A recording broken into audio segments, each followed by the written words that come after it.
আমি সাক্ষ্য দিচ্ছি আল্লাহ ছাড়া কোনো ইলাহ নাই আর মুহাম্মদ আল্লাহ তাআলার প্রেরিত বান্দা এবং রাসূল। প্রিয় ভাইরা, ইহসান দিয়ে যা জয় করা যায়, কঠোরতা দিয়ে সেটা কঠিনকালেও জয় করা যায় না। আওয়াজ করে বলেন ঠিক কি না? এবার সুমামা দাঁড়িয়ে বলে, ওগো নবী, আমি তো কালিমা পড়ে মুসলমান হয়ে গেলাম, এবার শোনেন, এই মুহূর্তের আগে আপনার চেহারার চাইতে নিকৃষ্ট কোনো চেহারা আমার কাছে ছিল না, কিন্তু শাহাদা পাঠ করার পরে আপনার চেহারার চাইতে উত্তম শ্রেষ্ঠ কোনো চেহারা আমার কাছে আর নাই। ও নবী, আজকের দিনের আগে ইসলাম ধর্মের চেয়ে নিকৃষ্ট অপছন্দনীয় কোনো ধর্ম আমার কাছে ছিল না, কিন্তু এই মুহূর্ত থেকে ইসলামের চেয়ে সেরা শ্রেষ্ঠ পছন্দনীয় কোনো ধর্ম আমার কাছে নাই। নবী গো, আজকের দিনের আগে মদিনার চাইতে অপছন্দনীয় নিকৃষ্ট কোনো শহর আমার কাছে ছিল না, কিন্তু এই মুহূর্তের পর থেকে মদিনার চাইতে কোনো শ্রেষ্ঠ শহর আমার জানা নাই। সে ছিল গমের বড় ডিলার, গম বেচতো। কি বেচতো? তার গম কিনে মক্কার লোকেরা রুটি খাইতো। সে ঘোষণা দিল, আজকে থেকে মক্কাবাসীদের জন্য সব গম আমি হারাম করে দিলাম, মক্কাবাসী এখন না খেয়ে মরে। সুবহানাল্লাহ পড়বেন না? মক্কাবাসী বিশ্বনবীর কাছে আসলেন, এসে বললেন, মুহাম্মদ, আমরা তো তোমার ভাই, তোমার চাচা, তোমার ভাতিজা, তোমার আত্মীয়, তুমি সুমামারে বলো সে যেন আবার গমের সাপ্লাই মক্কার জন্য অনুমতি দিয়ে দেয়। বিশ্বনবীর অনুমতি ক্রমে সুমামা আবার মক্কাতে গম পাঠাতে শুরু করলো। পড়েন সুবহানাল্লাহ।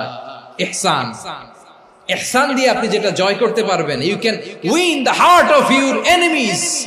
ইহসান দিয়ে আপনি আপনার শত্রুর হৃদয়কে জয় করতে পারবেন। এজন্য আল্লাহ বললেন, ওয়া আনফিকু ফি সাবিলিল্লাহি ওয়া লা তুলকু বিআইদিকুম ইলাত তাহলুকা ওয়া আহসিনু ইন্নাল্লাহা ইউহিব্বুল মুহসিনিন। তোমরা আল্লাহর রাস্তায় দান করবে আর নিজেরা নিজেদেরকে ধ্বংসের হাতে ঠেলে দিও না। তোমরা একে অপরের প্রতি ইহসান করবে, কারণ ইহসানকারীদেরকে আল্লাহ বড় ভালোবাসেন। সুবহানাল্লাহ পড়েন। আবার সূরা রহমানে আল্লাহ বললেন, হাল জাযাউল ইহসানি ইল্লাল ইহসান ফাবিআইয়ি আলা, সবাই পড়েন, ফাবিআইয়ি আলাই রাব্বিকুমা তুকাযযিবান। ইহসানের প্রতিদান হিসেবে ইহসানই হয়। বিশ্বনবী সুমামার প্রতি যেমন ইহসান করেছেন, সুমামাও ঠিক তেমন ইহসান ফিরিয়ে দিয়েছে। ঠিক কিনা বলেন? তাহলে এক নম্বরে হচ্ছে আদল, ন্যায় বিচার। দুই নম্বরে সবাই বলেন ইহসান, সদাচরণ। ইহসান দুই ধরনের প্রিয় ভাইরা, ইহসান ফিল ইবাদা, ইহসান ফিল মুআমালা। ইহসান ফিল ইবাদা হচ্ছে একাগ্র অনুভবে ইবাদতে ডুব দেওয়া, এর নাম ইবাদতের ইহসান। সুবহানাল্লাহ পড়ুন। বিশ্বনবী বলেন, ইহসান মানে কি জানো নাকি? হাদিসে জিবরিলে সাইয়েদনা জিবরিল আলাইহিস সালাম বিশ্বনবীকে বললেন, আখবিরনি আনিল ইহসান। নবী আমাদেরকে বলেন ইহসান মানে কি? বিশ্বনবী বললেন, আনতা আবুদাল্লাহা কাআন্নাকা তারাহু ফাইন লাম তাকুন তারাহু ফাইন্নাহু ইয়ারাক। ইহসান মানে হলো এমন ভাবে তুমি আল্লাহর সামনে নিজেকে উজাড় করে ইবাদত করবে, তুমি ভাববে তুমি আল্লাহকে দেখতে পাচ্ছ। আর এটা যদি ভাবা তোমার জন্য কঠিন হয়ে যায়, অন্তত এতটুকু তুমি ভাববা যে আল্লাহ তোমাকে দেখতে পাচ্ছেন। ঠিক কিনা বলেন? ও আমার বীর চট্টলার ভাইয়েরা, কেউ যেটা দেখে না সেটা দেখে কে? এই বিশ্বাস হৃদয়ের মধ্যে আছে? নামাজে যখন দাঁড়ান এই ফিলিংসটা আনা যাবে? এসা পর্যন্ত যে আমরা হায়াত পাবো কোনো গ্যারান্টি আছে? সবাই আওয়াজ করে বলেন, গ্যারান্টি আছে? গ্যারান্টি নাই। এজন্য বিষ্ণু ইসলাম বলেছে, এমন ভাবে নামাজে দাঁড়াও, ইবাদত করো, মনে করো হতে পারে এটাই আমার জীবনের শেষ নামাজ। পারফর্ম দ্য সালাহ as if this is your last and final prayer. এমন ভাবে সালাতে দাঁড়াও, ভাবো হতে পারে এটাই তোমার জীবনের শেষ নামাজ। এমন ভাবে নামাজে দাঁড়াও, ভাবো এটাই শেষ নামাজ। তাহলে নামাজে একাগ্রতা বাড়ায় দিবে কে? ফলে ইবাদতের ইহসান আমাদের অর্জিত হবে। আর মুআমালাতে ইহসান হলো, বিশ্বনবী বলেন, ইন্নাল্লাহা তাবারাকা ওয়া তাআলা كتب الإحسان على كل شيء فإذا قتلتم فأحسنوا القتلة وإذا ذبحتم فأحسنوا الذبح وليحد أحدكم شفرته وليرح ذبيحته। ইহসান দুই ধরনের, আওয়াজ করে বলতে হবে কয় ধরনের? একটা হচ্ছে ইহসান ফিল ইবাদা, ইবাদতে ইহসান। ইবাদতে ইহসান কি? একাগ্র অনুভব দিয়ে ইবাদত করা, মন প্রাণ দিয়ে ইবাদত করা।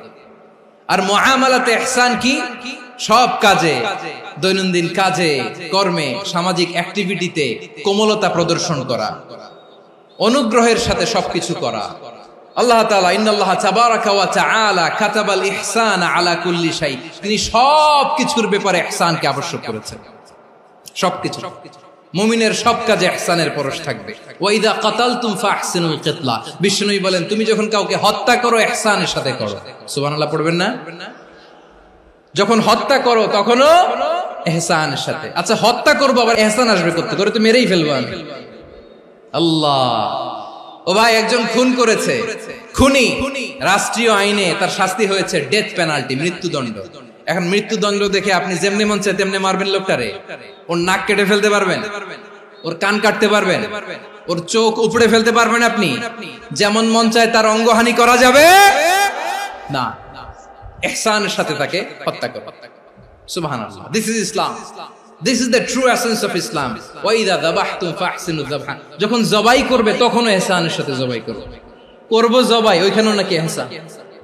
আচ্ছা, কুরবানির দিন আমরা পশুগুলোরে কি করি বলেন? সবাই আওয়াজ করে জবাই। জবাই মানে তো এটারে মেরেই ফেলতেছি, একটু পরে তো টুকরো টুকরো করে গোশতগুলো খাবো, এটারে তো খাবো, এটারে তো মেরেই ফেলবে। বিষ্ণু বলে না, জবাইয়ের মধ্যেও, মুমিনের জবের ভেতরেও ইহসানের পরশ থাকা চাই। যখন জবাই করবে প্রাণীটাকে হাত পা টাইট করে বেঁধে নাও, ছুরিটাকে শার্পেন করে নাও, ধারালো করে নাও, যাতে অল্প সময়ে জবাইটা হয়ে যায়, প্রাণীটা যাতে কম কষ্ট পায়। সুবহানাল্লাহ পড়ে। দিস ইজ কল্ড ইহসান। আল্লাহ তাআলা যেমনি আদলের আদেশ করেছেন, ন্যায় বিচার, জাস্টিস এনশিওর করতে বলেছেন, সমাজে ইহসানের ব্যবহার, ইহসানের অনুশীলন তিনি করতে বলেছেন। এজন্য মুমিনের প্রতিটি কাজে, আমার চট্টগ্রামের ভাইরা আমার দিকে তাকান, খেয়াল করে শুনুন, মুমিন জীবনের প্রতিটি কাজে ইহসানের পরশ থাকা চাই। আমরা যেন আমাদের পরিবারের প্রতি ইহসান করি, আমরা যেন আমাদের কর্মচারীদের প্রতি ইহসান করি, আমরা যেন আমাদের কলিগদের প্রতি ইহসান করি, আমরা যেন আমাদের ভাইদের প্রতি ইহসান করি। মুমিন জীবনের প্রতি কাজে ইহসানের পরশ থাকার দরকার আছে না নাই? কথা বুঝতে পেরেছেন? তাহলে আল্লাহ তাআলার তিনটা আদেশ ছিল, কয়টা গেল? প্রথমে কি ছিল? আদল। দুই নম্বরে, তিন নম্বরে রব্বুল আলামিন বললেন ওয়া ইতাইযিল কুরবা, নিকটাত্মীয়দেরকে দান করো। নিকট আত্মীয়দেরকে দাও, যারা তোমাদের ব্লাড কানেকশনের আত্মীয় তাদেরকে তোমরা দাও। এখানে জেনারেলি বললেন দাও, কি দিব সেটা তিনি এখানে বলেন নাই, সেটা তিনি সূরাতুল ইসরার মধ্যে বলেছেন। আল্লাহ বলেন ওয়া আতিযাল কুরবা হাক্কাহ, নিকট আত্মীয়দেরকে তাদের অধিকার, তাদের প্রাপ্য তোমরা বুঝিয়ে দাও। দেখেন, একটা শান্তির সমাজ, একটা সমৃদ্ধ সমাজ, একটা মানবিক সমাজ গঠনের জন্য আল্লাহ তাআলা বেশি না, মাত্র তিনটা অর্ডার, তিনটা ভার্ডিক্ট তিনি জারি করেছেন। এক নাম্বার সুশাসন, ন্যায় বিচার। দুই নাম্বার ইহসান। তিন নাম্বার নিকটাত্মীয়, যারা কাছের, তোমার ভেরি ক্লোজ রিলেশনশিপে আছে, তাদেরকে দাও। দাও, দিলে বাড়িয়ে দেয় কে? অনেকে দিতে চায় না, কৃপণতা করে। দিলে বাড়ায় দেয় কে? ও মিয়া, মদিনার মধ্যে সবচাইতে গরিব সাহাবী ছিল বেলাল রাদিয়াল্লাহু তাআলা আনহু। ওনার এন্টায়ার অ্যাসেট, সম্পদের পরিমাণ কতদূর জানেন? একটা লুঙ্গি। বেলাল রাদিয়াল্লাহু তাআলা আনহু, ওনার টোটাল ওয়েলথের এস্টিমেশন হচ্ছে মাত্র একটা লুঙ্গি। একটা লুঙ্গি, টোটাল ওয়েলথ এস্টিমেশন, টোটাল সম্পদের পরিমাণ বেলাল রাদিয়াল্লাহু তাআলা আনহুর কি ছিল? ওই বেলাল রাদিয়াল্লাহু তাআলা আনহুকে বিষ্ণু ইসলাম বলেছেন আনফিক ইয়া বেলাল, ও বেলাল তুমিও দাও। ওয়ালা তাখশা মিন যিল আরশি ইখলালা, আরশের অধিপতির তো কোনো ঘাটতি নাই, তুমি দিলে ওই আল্লাহ তোমারে বাড়ায় দিবে। এজন্য আমার প্রিয় ভাইয়েরা, দিলে কমে না, দিলে বাড়ে। অনেকে ধরে রাখে, নতুন কিছু নিতে পারে না, হাত দিয়ে যেটা ধরে রেখেছেন এটা দিয়ে দেন, বড় একটা ধরার সুযোগ পাবেন। জোরে বলেন ঠিক কিনা? রব্বুল আলামিন বললেন ৩ নাম্বার আদেশ হলো তোমাদের প্রতি সমাজটারে কেমন করে মানবিক সমাজ, সুন্দর সমাজ গড়বা।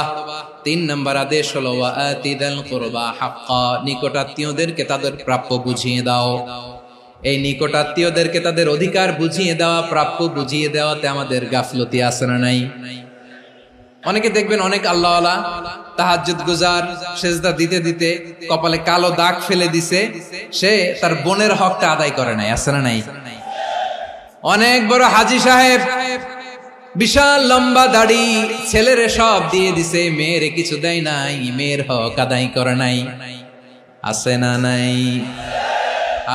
এই হাজী সাহেবেরা, এই আল্লাহওয়ালারা কিয়ামতের ময়দানে আটকে যাবে। আপনি অন্যের অধিকার নষ্ট করেছেন, তাদের রাইটস কে ভায়োলেট করেছেন। এজন্য আল্লাহ তাআলা বলেন, কারো অধিকার যদি কেউ নষ্ট করে, ওই সমাজটা মানবিক সমাজ কঠিনকালেও হতে পারে না। এজন্য 3 নম্বর আল্লাহ বললেন, ওয়া ইতা ইদিল কুরবা, নিকটাত্মীয়দেরকে দাও। কি দিবা? তাদের অধিকার দিয়ে দাও। বোনের অধিকার বুঝিয়ে দাও, মেয়ের অধিকার বুঝিয়ে দাও, ফুফুর অধিকার বুঝিয়ে দাও। দেখবেন অনেক মায়েরা ছেলের পাতে মুরগির রান দেয়, মেয়ের পাতে দেয় মুরগির ঠ্যাং। তো মেয়ের কি মুরগির রান খেতে মনে চায় না? মনে চায় না? এমনটা করা যাবে না। নিকটাত্মীয়দেরকে অধিকার দিয়ে দাও, নিকটাত্মীয়ের সাথে সুসম্পর্ক রাখো। আদেশটা কার? এজন্য প্রিয় ভাইরা, জীবনে যদি বারাকা অর্জন করতে চান, নিকটাত্মীয়দের সাথে সুসম্পর্ক রাখতে হবে, তাদের জন্য উপহার পাঠাতে হবে। বিশ্বনবী বলেন, লা ইয়াদখুলুল জান্নাতা কাতে, যে ব্যক্তি আত্মীয়তার সম্পর্ককে ছিন্ন করে দেয়, সে কঠিন কালেও আল্লাহর জান্নাতে ঢুকবে না। আপনি কি এটারে সহজ হাদিস মনে করছেন? এটা সহজ কথা? আপনি ভাবছেন আপনার নামাজ আপনারে বাঁচাতে পারবে, আপনার রোজা বাঁচাতে পারবে, আপনার তাহাজ্জুদ আপনারে বাঁচাতে পারবে? অধিকার নষ্ট করলে কিছুই আপনারে বাঁচাতে পারবে না। এজন্য নিকট আত্মীয়দেরকে দিতে হবে বেশি বেশি। বিশ্বনবী বলেন, ইন্না সাদাকাতা আলাল মিসকিনি সাদাকা ওয়া আলা যির রাহিমি ইসনাতান সাদাকাতুন ওয়া সিলা। মিসকিন রে দান করলে শুধু দানের সওয়াব হয়, নিকট আত্মীয়কে দান করলে দুইটার সওয়াব হয়, সাদাকার সওয়াব হয়, আবার আত্মীয়তার বন্ধন অটুট রাখার সওয়াব হয়ে যায়। আবার বিশ্বনবী বললেন, মান সাররাহু আইয়ুবসাত লাহু ফি রিজকিহি ওয়া ইনসালাহু ফি আসারিহি ফালইয়াসিল রাহিমা। যে ব্যক্তি তার রিজিকের প্রশস্ততা চায় আর হায়াতে বরকত চায়, সে যেন তার আত্মীয়ের সাথে সুসম্পর্ক রাখে। আমার প্রিয় চট্টলার ভাইয়েরা, আমাদের রিজিক বাড়ুক, এটা আমরা চাই কি চাই না? সবাই চান? হ্যাঁ, আমাদের রিজিকে প্রশস্ততা আসুক, চাই কি চাই না? আমাদের হায়াতে বরকত আসুক, আমরা চাই কি চাই না? এই দুইটা যদি চান, তাহলে নিকটাত্মীয়দের সাথে সুসম্পর্ক রাখবেন। পারবেন? তাহলে সমাজটারে মানবিক সমাজ বানায় দিবে কে? 3টা আদেশ চলে গেল। 1 নম্বরে কি ছিল? 2 নম্বরে, 3 নম্বরে নিকটাত্মীয়দেরকে দান। আল্লাহ তাআলা 3টা জিনিসের যেমনি আদেশ করেছেন, অনুরূপ ভাবে 3টা বিষয় তিনি বারণ করেছেন, নিষেধ করেছেন। ওগুলোর কাছেও যাওয়া যাবে। রাব্বুল আলামিন বলেন, ওয়ায়ানহা আনিল ফাহশাই ওয়াল মুনকারি ওয়াল বাগি। আমি যেমনি 3টি বিষয়ে আদেশ করলাম, অনুরূপ ভাবে 3টি বিষয়ে বারণ করলাম, নিষেধ করলাম। আমার 1 নাম্বার নিষেধাজ্ঞা হলো অশ্লীলতার প্রতি। ফাহশা, ওয়ায়ানহা আনিল ফাহশা, আল্লাহ তাআলা অশ্লীলতাকে নিষেধ করেছেন। কোন জিনিসকে? সবাই বলুন, কোন জিনিসকে? যত ধরনের, যত টাইপের, যত ক্যাটাগরির অশ্লীলতা হতে পারে, সব অশ্লীলতাকে হারাম করেছেন কে? ফাহশা মানে কি? কথায়, কাজে, আচরণে, কমেন্ট, ফেসবুকের কমেন্টসে যত ধরনের নোংরামো আছে, যত ধরনের অশ্লীলতা আছে, এটাকে আরবিতে বলে ফাহশা।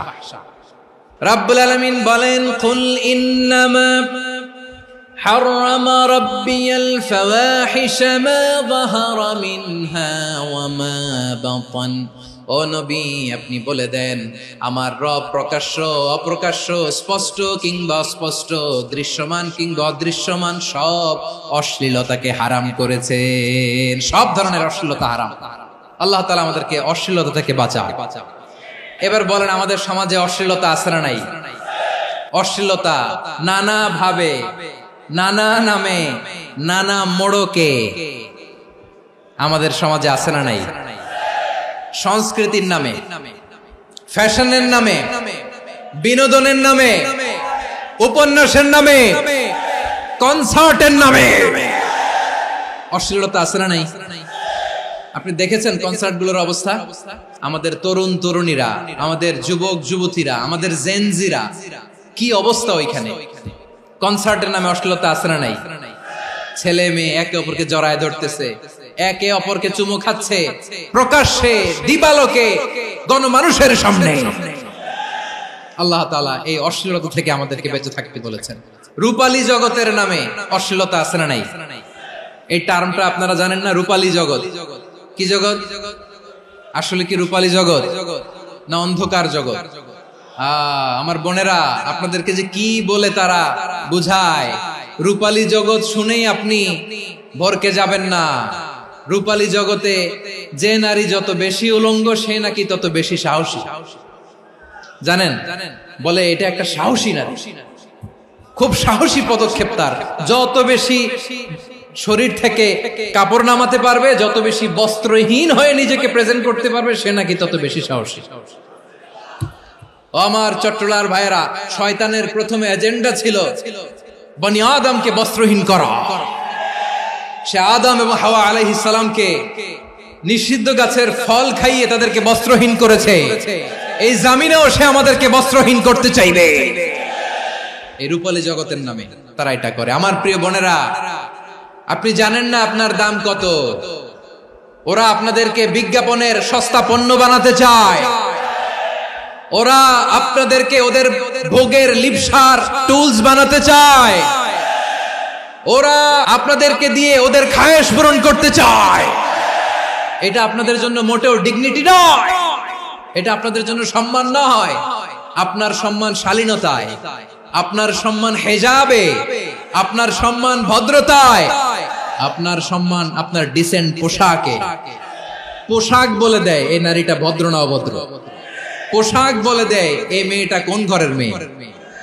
আপনি জানেন না? আপনারা সস্তা পণ্য বানায়, ভোগের পণ্য, বিলবোর্ডে আপনাকে উলঙ্গ করে উপস্থাপন করে। এই অশ্লীলতার সাথে ইসলামের কোন সম্পর্ক। এজন্য আল্লাহ বলেন, আমি অশ্লীলতাকে হারাম করেছি। অশ্লীলতাকে হারাম করার প্রথম কারণ হলো এর মাধ্যমে মানবতাকে অপমানিত করা হয়। কারণ মানুষের সম্মান মানুষের পোশাকে। মানুষ যখন পোশাকহীন হয়ে যায়, বস্ত্রহীন হয়ে যায়, তার সম্মান কমে যায়। ঠিক কিনা? অশ্লীলতাকে হারাম করার প্রথম কারণ হচ্ছে মানুষ মানুষকে অপমান করে। একটা নারী, সে তো সম্মানিত। নারী যে কত সম্মানিত, নারীরা এটা বুঝেই নাই। বিশ্বনবী বলেন, আদ-দুনিয়া কুল্লুহা মাতা ওয়া খায়রু মাতা'আদ দুনিয়া আল মারআতুস সালিহা। আমার বোনেরা, 5টা প্যান্ডেলে আপনারা এলইডিতে আমার আলোচনা শুনছেন, আমি জানি। আপনাদের এই গর্ভ যে কত দামি আপনি জানেন না। আপনার পেট থেকেই আসবে আগামী দিনের সালাহুদ্দিন আল আইয়ুবী। আপনার পেট থেকেই আসবে অনাগত দিনের ইমাম মাহদী আল মুনতাযর।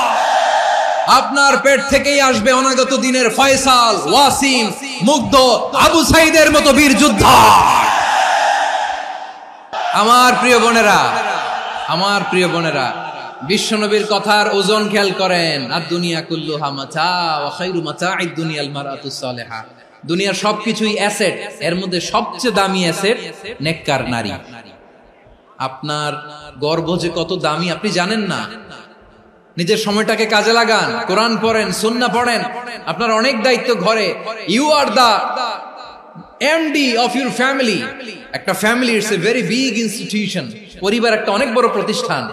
And you are the MD of your institution. আপনি এই পরিবারের MD, managing director of your family. এখানে আপনার কত দায়িত্ব। আপনি ছেলে মেয়েদেরকে তারবিয়া করবেন। আপনি আপনার স্বামীর জন্য ঘরটার জান্নাতের নীর বানাবেন। আপনার জন্য জান্নাতের ডুপ্লেক্স বাড়ি ওইখানে তৈরি করে রাখবে কে? আপনি যে কত দামি আপনি জানেন না। নারীদেরকে আল্লাহ বানিয়েছেন উচ্চতর করে, নিম্নতর নয়। নারীদেরকে ছোট্ট জিনিস দিলে এটারে বড় করে দেয়। নারীদেরকে ভ্রূণ দিলে, শুক্রাণু দিলে নারী এটারে বাচ্চা হিসেবে উপহার দেয়। ঠিক কিনা? বিয়ের মাধ্যমে স্বামী যখন তার শুক্রাণু তার স্ত্রীকে উপহার দেয়, স্ত্রী রিটার্নে কি উপহার দেয়? ফুল ফর্ম বেবি, মানব সন্তান। দেখছেন, আপনি দিলেন একটুকুনি, দিছে বিশাল। আপনি যদি নারীকে বাজার এনে দেন, নারী এটাকে সুস্বাদু খাবারে রূপান্তর করে দেয়। আপনি তাকে একটা মুচকি হাসি দিয়ে দেন, সে তার কলিজা দিয়ে দেয়। কিন্তু যদি আপনি তার মনে কষ্ট দেন, সে আপনার জীবনকে জাহান্নাম বানায়া দেয়। নারীর মন বুঝতে পারলে নেয়ামত, বুঝতে না পারলে কিয়ামত। আমার প্রিয় বোনেরা, আপনি যে কত দামি আপনি জানেন না। অনেক দামি আপনি, আপনাদেরকে যেন ভোগের সস্তা পণ্য বানাতে না পারে, আপনাদেরকে সচেতন থাকতে হবে। তাহলে কেন আল্লাহ তাআলা এই ফাহশা অশ্লীলতাকে হারাম করলেন? এক নাম্বার, এতে হিউম্যান ডিগনিটি কমে। দুই নাম্বার, এতে মানুষের অধিকার নষ্ট হয়। আপনি বিয়ে করেছেন, এরে পরকিয়া করেন, ওর সাথে এরকম আছে না নাই? স্ত্রীর অধিকার নষ্ট করেছেন। আপনি বিবাহ সম্পর্কে আবদ্ধ হয়েছেন তার সাথে, আপনি পরকিয়া করেন ওই ছেলের সাথে, আপনি আপনার হাজবেন্ডের সাথে বিট্রে করেছেন। এজন্য আল্লাহ অশ্লীলতাকে হারাম করেছেন। অশ্লীলতাকে হারাম করার আরেকটা কারণ হচ্ছে আল্লাহ তাআলা এই হিউম্যান জেনারেশনকে এটাকে প্রিজার্ভ করতে চায়। হিফজুন নাসল, এটা মাকাসিদুশ শরিয়ার অনেক গুরুত্বপূর্ণ একটা মাকাসিদ, অনেক গুরুত্বপূর্ণ। আপনার নাসল, আপনার জেনারেশনকে সংরক্ষণ করা। এই যে আসতেছে ফেব্রুয়ারি, কত ফেব্রুয়ারি জানো? এটা কি বিশ্ব ভালোবাসা দিবস? হ্যাঁ, কি দিবস? এই বিশ্ব ভালোবাসা দিবসের সাথে মুসলমানদের কোনো সম্পর্ক নাই। আমার প্রিয় ভাইরা, এই যে আপনি অবৈধ সম্পর্কে জড়ালেন, কেন আল্লাহ অশ্লীলতাকে হারাম করেছে দেখেন। বলতেছিলাম যে এটা আপনার নাসল, আপনার জেনারেশন, আপনার লিনিয়েজ, আপনার বংশকে প্রিজার্ভ করা। কে কার বাবা, কে কার মা, বাবা মা জানা, প্রজন্মকে প্রিজার্ভ করা, এটা ইসলাম ওয়াজিব করে দিয়েছে। এই যে অবৈধ সম্পর্কের কারণে, বিশ্ব বেহায়া দিবসের কারণে, এগুলোর আউটকাম, আউটপুট হিসেবে মাঝে মাঝে ঢাকা মেডিকেলের ডাস্টবিনে নবজাতকের বাচ্চার কান্নার আওয়াজ শুনতে পাওয়া যায়। চট্টগ্রাম মেডিকেলের ডাস্টবিনে নবজাতকের কান্না শুনতে পাওয়া যায়। বীর চট্টলার মুসলমানেরা বুঝতে পারলে আওয়াজ করে বলেন, এই যে চট্টগ্রাম মেডিকেলে যে নবজাতকটা পাওয়া গেল, ওর বাবাকে আমাকে বলেন, ওর মাকে, ও কোন ফ্যামিলির সন্তান কেউ জানে? আপনি হিউম্যান ডিগনিটিকে অপমান করেছেন না? আপনি তার ভবিষ্যৎকে অন্ধকার করেছেন না? আপনি তার লিনিয়েজকে প্রশ্নবিদ্ধ করে দিয়েছেন না? এই জন্য আল্লাহ তাআলা অশ্লীলতাকে আমাদের জন্য হারাম করে দিয়েছেন। পড়েন সুবহানাল্লাহ। এই জন্য রাব্বুল আলামিন বলেন, কুল ইন্নামা হারামা রাব্বিয়াল ফাওয়াহিশা মা যাহারা মিনহা ওয়া মা বাতান। প্রকাশ্য অপ্রকাশ্য সব অশ্লীলতাকে হারাম ঘোষণা করে দিয়েছে কে? আবার দুনিয়ার বুকে যারা অশ্লীলতার প্রসার করে তাদের জন্য শাস্তি মজুদ রেখেছে কে? রব্বুল আলামিন বলেন, ইন্নাল্লাযীনা ইউহিব্বুনা আন তাশিআল ফাহিশাতু ফিল্লাযীনা আমানু লাহুম আযাবুন আলীমুন ফিদ দুনিয়া ওয়াল আখিরাতি ওয়াল্লাহু ইয়ালামু ওয়া আনতুম লা তা'লামুন। নিশ্চয়ই যারা বিশ্বাসীদের মাঝে অশ্লীলতার প্রচার প্রসার করতে চায় তাদের জন্য আমি মর্মন্তুদ শাস্তি প্রস্তুত করে রেখেছি, দুনিয়াতেও রেখেছি, আখিরাতেও রেখেছি। ঘোষণাটা কার? যারাই নাটকের নামে, সিনেমার নামে, রূপালী জগতের নামে, মুভির নামে, ওটিটি প্ল্যাটফর্মের নামে আমার সমাজে অশ্লীলতা ছড়াতে চায় তাদের জন্য কঠিন মর্মন্তুদ শাস্তি মজুদ রেখে দিয়েছে কে?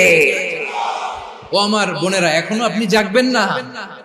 এখনো আপনার চিন্তার দুয়ারে এখনো নাড়া পড়ে নাই?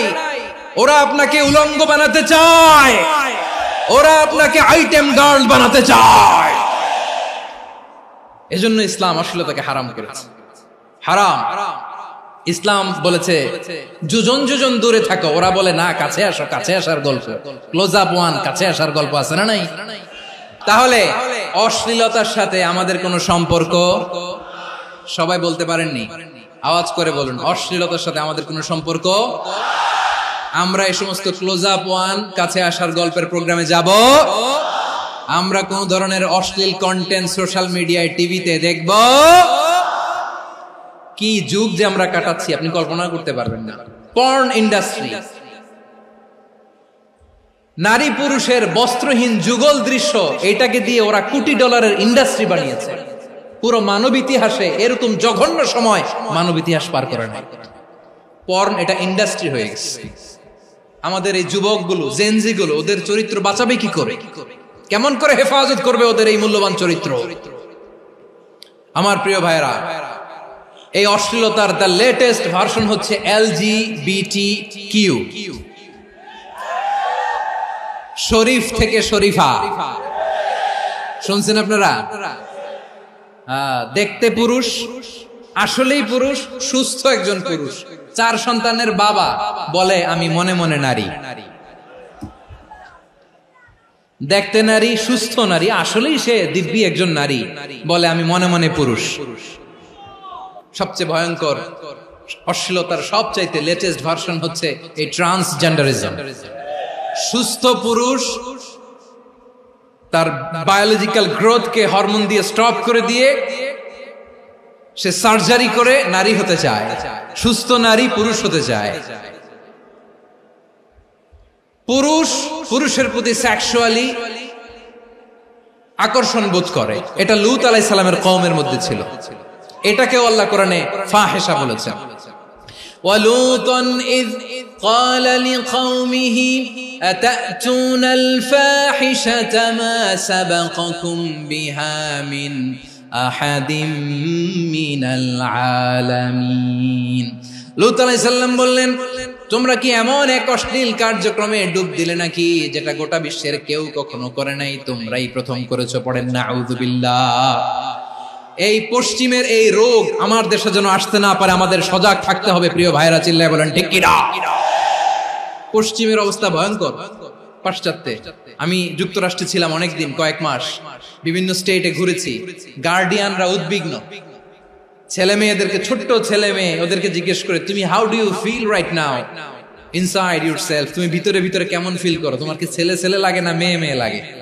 আচ্ছা বলেন, এই ছোট্ট বাচ্চাটা ওকে এগুলো জেন্ডার অ্যাসাইনমেন্ট বলতে এগুলো কিছু বুঝে? এইভাবে মিসগাইড করা হচ্ছে। কৌতূহল বশত ছোট্ট ছেলে যদি বলে আমার তো মেয়ে মেয়ে লাগে, তখন বলে যে না তুমি মেয়ে, ছেলে না। মা বাবা বাধা দিলে ওকে আলাদা গভর্নমেন্ট হাউসে নিয়ে যায়। ভয়ঙ্করতম অবস্থা। আমরা একটা সময় শুনতাম যে হুজুর আমার ছেলেটা খুব ভালো, হাফেজে কোরআন, আল্লাহওয়ালা। হুজুর আমার ছেলে দাড়ি রাখছে, আল্লাহওয়ালা। হুজুর আমার ছেলে 5 ওয়াক্ত সালাত জামাতের সাথে পড়ে, তার মানে আল্লাহওয়ালা। পশ্চিমে যে আমি কি শুনছি জানেন? ওরা বলে হুজুর আমার ছেলেটা ইউনিভার্সিটির একটা মেয়ের সাথে প্রেম করে, ও খুব আল্লাহওয়ালা, হুজুর দোয়া করবেন। এর কারণ ওদের কাছে আল্লাহওয়ালার ক্রাইটেরিয়া হচ্ছে হুজুর আমার ছেলেটা আরেক ছেলের পছন্দ করে নাই, আমার মেয়েটা আরেক মেয়েকে ভালোবাসে নাই, এজন্য আমার ছেলেটা আল্লাহওয়ালা, হুজুর ওর জন্য একটু দোয়া করে দিয়ে। কি চ্যালেঞ্জ ওরা ফেস করতেছে। ওনার ছেলে যে আরেক ছেলেরে বিয়ে করবে না, এটাতেই উনি খুশি যে আলহামদুলিল্লাহ আমার ছেলেটা একটা মেয়েরে ভালোবাসে, আমার মেয়েটা একটা ছেলেরে ভালোবাসে, মানে এটা খুব আল্লাহওয়ালা। নাউজুবিল্লাহ পড়তে পারলেন না? এজন্য অশ্লীলতার সাথে আমাদের কোন সম্পর্ক। রাব্বুল আলামিন বলেন ওয়ায়ানহা আনিল ফাহশাই ওয়াল মুনকারি ওয়াল বাগি, 3টা জিনিসকে আমি নিষিদ্ধ করলাম। 1 নাম্বার হলো ফাহশা, অশ্লীলতা। 2 নম্বরে হলো মুনকারের সমস্ত মন্দ কাজ। মুনকার মানে হচ্ছে যত মন্দ কাজ, খারাপ কাজ, বাজে কাজ, এটার বলে মুনকার। এটার কি বলে? আপনারা পড়ছেন না, তা'মুরুনা বিল মা'রুফি ওয়া তানহাউনা আনিল মুনকার। সৎ কাজের আদেশ, অসৎ কাজের নিষেধ। মুনকার, মুনকার হচ্ছে মানুষের স্বাভাবিক বিবেক বোধ যেটাকে খারাপ বলে, ওইটাই মুনকার।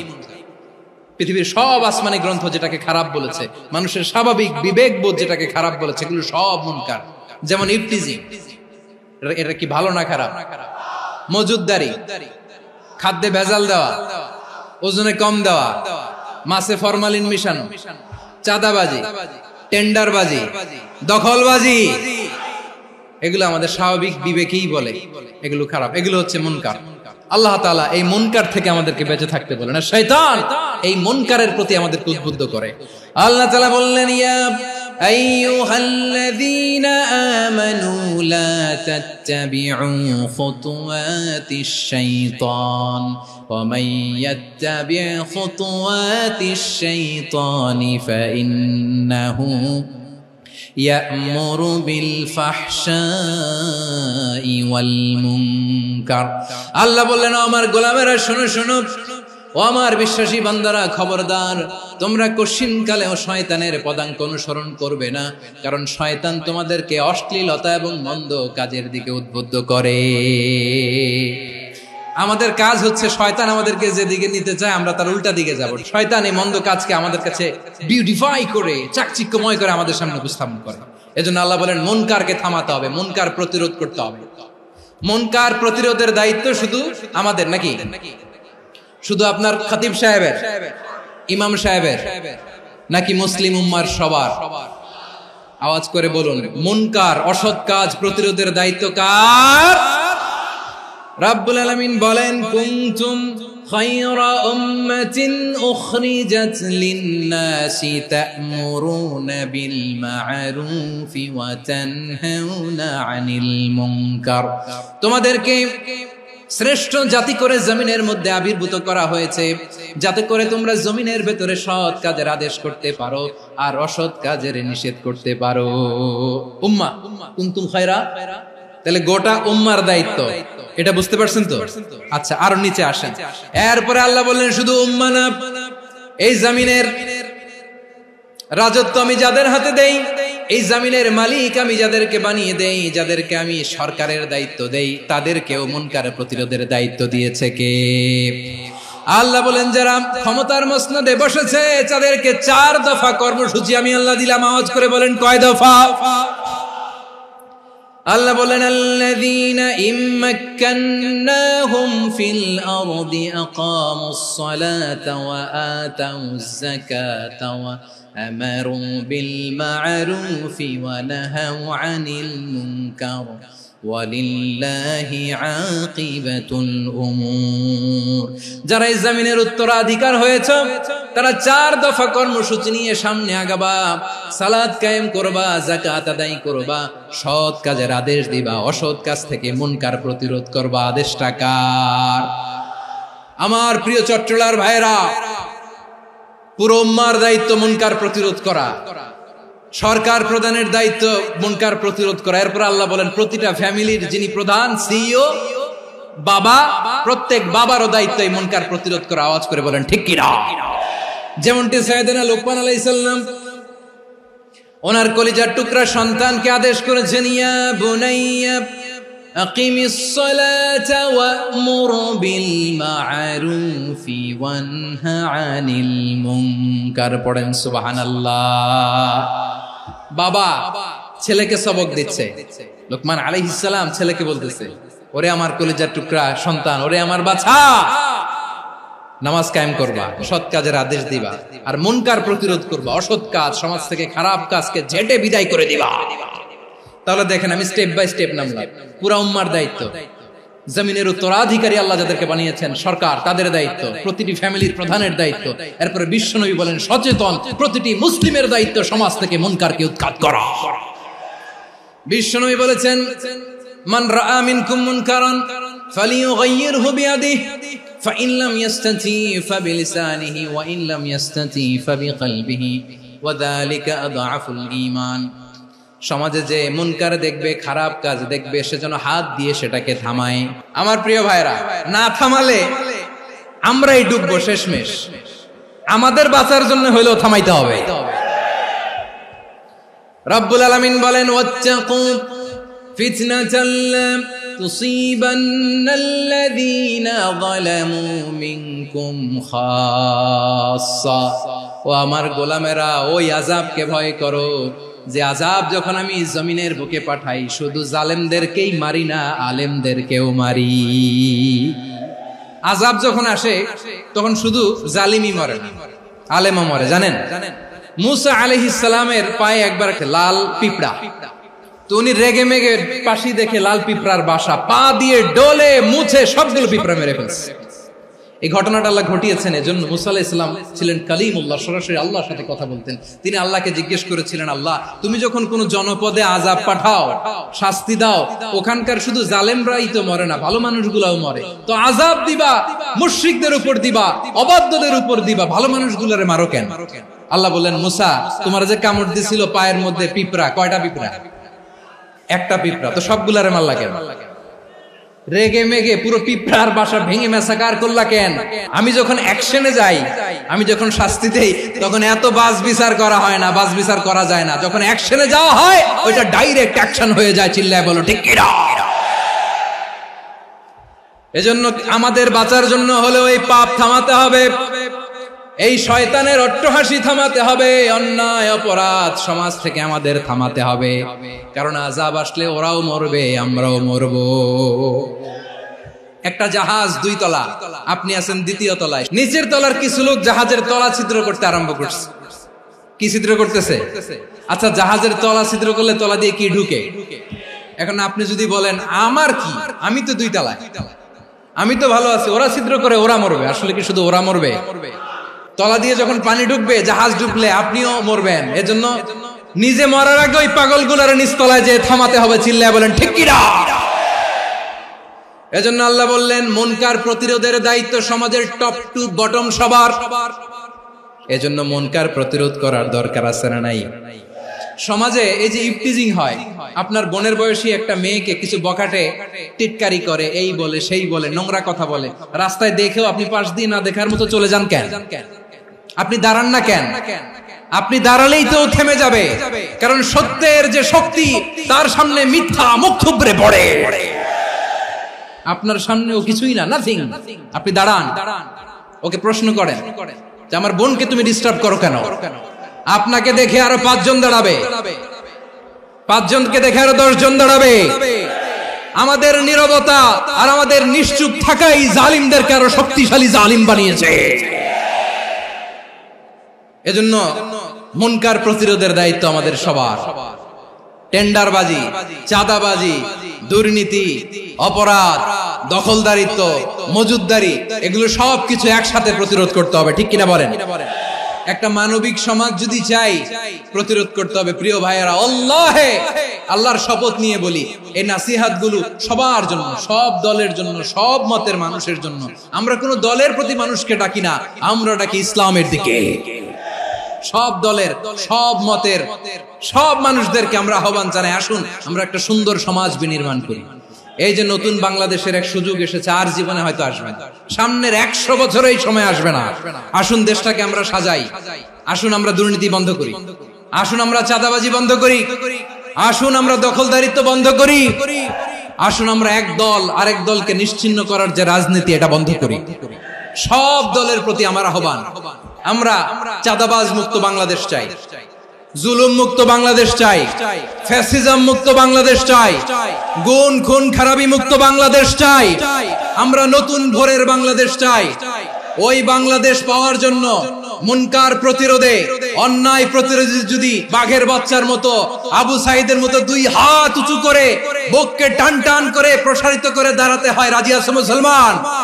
রাব্বুল আলামিন বলেন ওয়ায়ানহা আনিল ফাহশাই ওয়াল মুনকারি ওয়াল বাগি ইয়াইযুকুম লাআল্লাকুম তাযাক্কারুন। আল্লাহ বললেন আমি অশ্লীলতাকে নিষেধ করি, আমি সব ধরনের মন্দ কাজকে নিষিদ্ধ করি, সব শেষে আমি সীমা লঙ্ঘনকে তোমাদের জন্য নিষিদ্ধ করি। নিষিদ্ধ করেছেন কয়টা জিনিস? 1 নম্বরে অশ্লীলতা, 2 নম্বরে মুনকার তথা সব মন্দ কাজ, 3 নম্বরে আল বাগি, সীমা লঙ্ঘন, ক্রসিং দ্য লিমিট। সীমা লঙ্ঘন করা ভালো না। We all should know our limits. চিল্লায় বলেন ঠিক কিনা? একই আয়াতে আল্লাহ বললেন কুল ইন্নামা হাররামা রাব্বিয়াল ফাওয়াহিশা মা যাহারা মিনহা ওয়া মা বাতানা ওয়াল ইসমা ওয়াল বাগিয়া বিগাইরিল হক। অন্যায় ভাবে যে অবাধ্য হয়, যে সীমা লঙ্ঘন করে, তাদেরকেও আমি এটা হারাম করে দিলাম। সীমা লঙ্ঘন করা হারাম। আল্লাহ বারবার বারবার আমাদেরকে ওয়ার্নিং দেয়। যখন আমরা থামি না তখন আল্লাহ ধরে, আর যখন ধরে তখন ছাড়ে না। ধরে ধরে ধরে না, ধরলে আল্লাহ।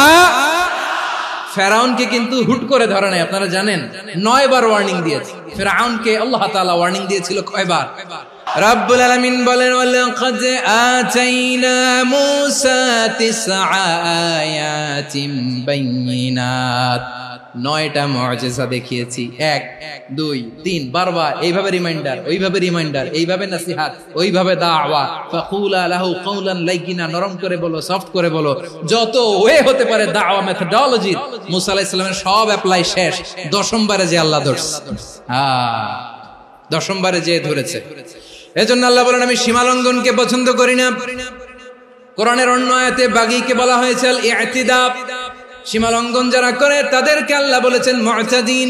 وقاتلوا في سبيل الله الذين يقاتلونكم ولا تعتدوا إن الله لا يحب المعتدين আমি সীমা লঙ্ঘনকারীদেরকে কোশ্চিনকালেও পছন্দ করি না। আমরা যেন সীমা লঙ্ঘন না করি। রাজি আছেন তো?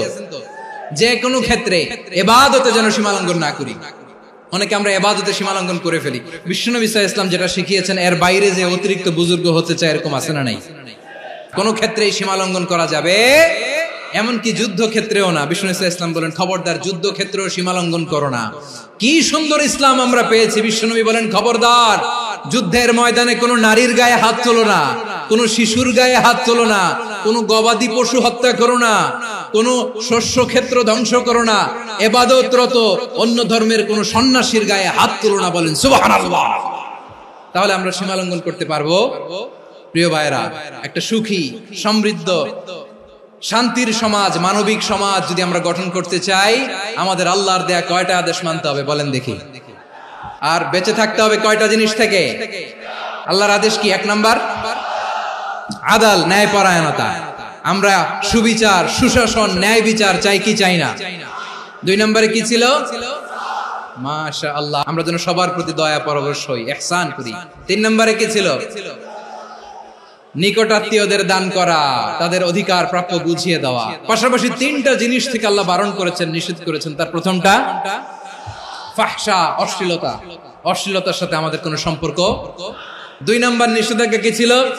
আল মুনকার, সমাজের যত মন্দ কাজ এগুলোকে আমরা প্রতিরোধ করব। রাজি আছেন তো সবাই? 3 নম্বরে আল বাগী, সীমালঙ্ঘন। কোন মুসলিম সীমালঙ্ঘন করে না। রাব্বুল আলামিন শেষে বললেন ইয়াইদুকুম লাআল্লাকুম তাযাক্কারুন, আল্লাহ তোমাদেরকে উপদেশ দেন যাতে তোমরা শিক্ষা গ্রহণ করো। আমরা উপদেশ দেব, আমরা জোর করে কাউরে কিছু মানাতে চাই না। লা ইকরাহা ফিদ্দিন ওয়াযাক্কির ফাইন্না যিকরা তানফাউল মুমিনিন। উপদেশ দিলে এটা মুমিনদের কাজে দেয়। লাস্তা আলাইহিম বিমুসাইতির ইন্নামা আনতা মুযাক্কির। নবী হে, আপনি রিমাইন্ডার দাতা, আপনি উপদেশ দিবেন। আমরাও বিশ্বনবীর এই হাদিসগুলো থেকে, কোরআনের আয়াত থেকে রিমাইন্ডার, এই কথামালা, বাণী বাহক হিসেবে এই বাণীগুলো আপনাদের সাথে কাছে পৌঁছে দিলাম। আমরা আল্লাহ তাআলার কাছে প্রার্থনা করি, আল্লাহ আমরা যেন আদল দিয়ে আমাদের সমাজকে গঠন করতে পারি। আল্লাহ আমরা যেন ইহসান করতে পারি, আমরা যেন নিকটাত্মীয়দের দান করতে পারি। আল্লাহ যত ধরনের অশ্লীলতা, অনাচার, মন্দ কাজ, সীমালঙ্ঘন, অবাধ্যতা থেকে যেন আমরা বেঁচে থাকতে পারি। আল্লাহ তাআলা আমাদের সবাইকে কথাগুলো বোঝার ও আমল করার তৌফিক দান করুক। হাযা মা ইনদি ওয়াল ইলমু ইনদাল্লাহ আলাইহি তাওয়াক্কালতু ওয়া ইলাইহি উনীব। সুবহানাকাল্লাহুম্মা বিহামদিকা আশহাদু আল্লা ইলাহা ইল্লা আনতা আস্তাগফিরুকা ওয়া আতুবু ইলাইক।